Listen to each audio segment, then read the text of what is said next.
Screen पे एक tweet देख रहे हैं। डोनाल्ड ट्रंप की सुबह सुबह ये ट्वीट आ गई है जिसमें इन्होंने ब्रिक्स को लेकर धमकी भी दी है। जानेंगे आखिरकार ब्रिक्स की मीटिंग में ऐसा क्या हुआ कि डोनाल्ड ट्रंप को धमकी देना पड़ा। वहीं ब्रिक्स में भारत की बड़ी कूटनीतिक जीत हुई है। आखिर चाइना को भी हामी भरनी पड़ी है। हमेशा की तरह वर्ल्ड मिरर के इस एपिसोड में जानने को मिलेगा बहुत कुछ, इसलिए वीडियो को अंत तक जरूर देखें। मैंने पहले ही कहा था कि ब्रिक्स की मीटिंग पर किसी की नजर हो या ना हो, डोनाल्ड ट्रंप की नजर जरूर रहेगी और ऐसा देखने को भी मिल गया। ब्रिक्स की मीटिंग भारत के लिए तो बहुत खास ही है, साथ ही साथ अमेरिका के लिए एक झटके की तरह निकलकर सामने आई है। सबसे पहले बात करें कि भारत को इस ब्रिक्स मीटिंग में क्या फायदा हुआ। यहाँ ब्रिक्स मीटिंग का जो जॉइंट स्टेटमेंट आया, इस जॉइंट स्टेटमेंट में भारत को बड़ी जीत मिली है, पर एक नहीं कई सारी। सबसे पहली बात तो ये हुई कि भारत यूएनएससी में एंटर करना चाहता है। न सिर्फ भारत बल्कि ब्राजील। और भारत ने यहाँ पर बहुत अच्छी बात कही। पीएम मोदी ने अपने भाषण में कहा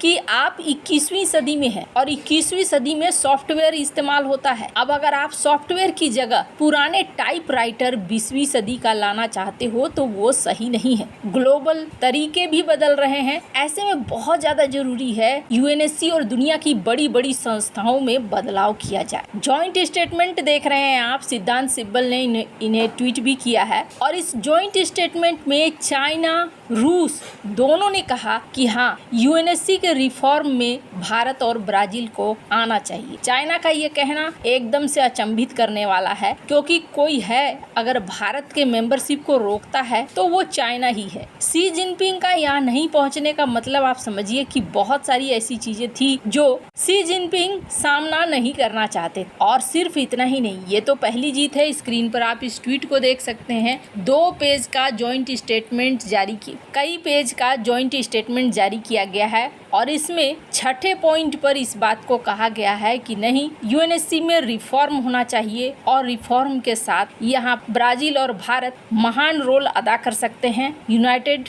नेशंस सिक्योरिटी काउंसिल में, इसलिए इन दोनों को मेंबरशिप मिलनी चाहिए। अब जब चुनाव का वक्त आएगा तब चाइना क्या करता है वो अलग बात है, लेकिन ब्रिक्स में उसे हामी भरनी पड़ी है। अब अगर बाद में जाकर चाइना मना भी करता है तो ब्रिक्स के बाकी मेंबर के सामने उसकी छवि खराब, इसलिए चाइना का यहाँ हामी भरना ये भी भारत के लिए एक बड़ी कूटनीतिक जीत है। सिर्फ एक यही नहीं, दूसरा सबसे महत्वपूर्ण पहलू था पहलगाम। पहलगाम को लेकर ब्रिक्स क्या कहता है ये बहुत ज्यादा जरूरी था। भारत की तरफ से जब पीएम मोदी ने भाषण दिया तो भाषण में साफ किया और कहा कि देखिए, आतंकवाद के लिए ऐसा नहीं हो सकता है कि हम एक आतंकवाद को सही कहें और दूसरे आतंकवाद को इग्नोर कर दें। डबल स्टैंडर्ड करके चलने से नहीं होगा, हमें एक तरीके से चलना होगा। और यहाँ देखने को मिला जॉइंट स्टेटमेंट में पहलगाम अटैक को लेकर भी निंदा किया गया। हालांकि सिर्फ यही दोनों नहीं, Israel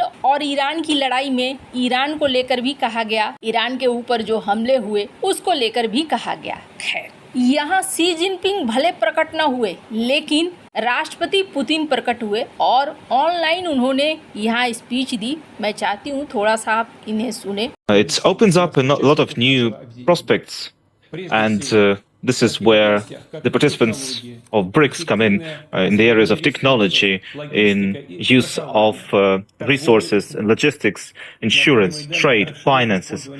We need to continue to expand the use of national currencies in economic operations. We need to create our own independent depository and financial system that would allow to make transactions faster, more secure. The use of national currencies in trade between BRICS partner states is growing. In 2024, the share of the ruble and the share of other friendly currencies for Russia was 90%.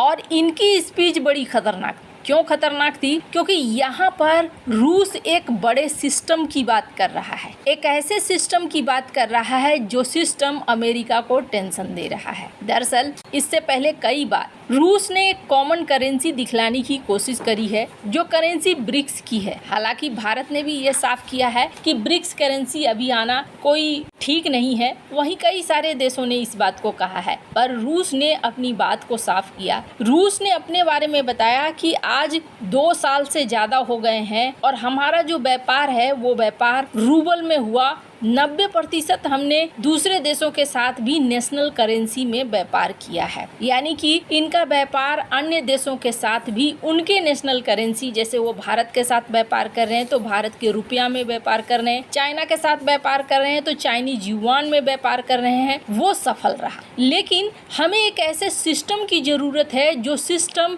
इस पूरे process को तेजी से करे। अब इसका मतलब आपको समझ में आ रहा होगा कि ब्रिक्स अपना ग्लोबल पेमेंट सिस्टम लाना चाहता है, ठीक वैसे ही जैसे स्विफ्ट था डॉलर के लिए। इकोनॉमिक तौर पर सिर्फ ये एक कदम नहीं है, बल्कि मैं चाहती हूँ सरगई लावारोव का भी ये भाषण सुने आप।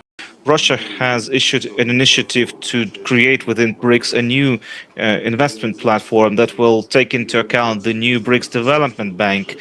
The carrying out of this initiative will allow us to create the new development bank and to turn it into an innovative instrument for development that would not be affected by outside agendas. Sergei Lavrov जो प्रतिनिधि के तौर पर यहाँ पहुंचे थे, उन्होंने स्पष्ट किया कि ब्रिक्स के जो बैंक हैं वो अब एक नए सिस्टम पर काम करेंगे और वो सिस्टम होगा इन्वेस्टमेंट का सिस्टम। और जो नई व्यवस्था होगी उसके तहत न्यू डेवलपमेंट बैंक जो सदस्य देश है वहाँ इन्वेस्टमेंट करने के लिए एक नया प्रोसेस बनाएंगे ताकि इन्वेस्टमेंट हो सके।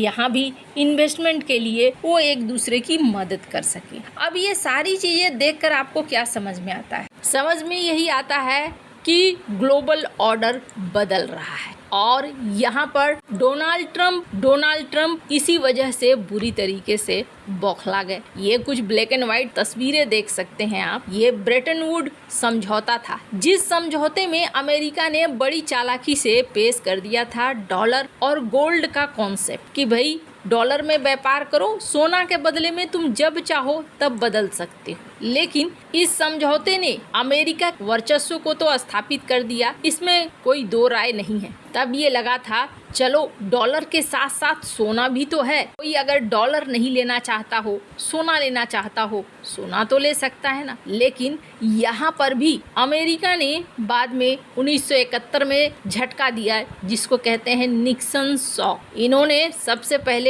डॉलर और सोने को अलग कर दिया। इसके साथ ही खरीदे जाने वाले चीजों पर 10% एक्स्ट्रा टैरिफ लगा दिया। तब अखबारों में कुछ इस तरीके के आर्टिकल छपे और इसे कहा गया द निक्सन शॉक। हालांकि ये कुछ जाना पहचाना नहीं लग रहा है। हाँ खैर, ऐसा ही कुछ अभी ट्रंप ने घोषणा कर दिया। ट्रंप ने कहा कि भाई तुम हमारे खिलाफ अगर जाओगे तो 10% का एडिशनल टैरिफ तुम्हें देना होगा। दोनों चीजें साथ साथ तो नहीं हो सकती है कि आप ब्रिक्स में हमारे खिलाफ प्लान करो और उसके बाद आप हमसे व्यापार भी करो। यहाँ ना यूएस से एक गलती भी हो रही है। देखने को मिल रहा है जिस तरीके से ब्रिक्स के मेंबर देश हैं, मूल मेंबर देश, उनकी जीडीपी ग्रोथ भारत की तो सबसे ज्यादा है, उसके बाद चाइना, ब्राजील, रूस, साउथ अफ्रीका का है। ब्रिक्स इकोनॉमी के मामले में G7 से आगे चल रहा है।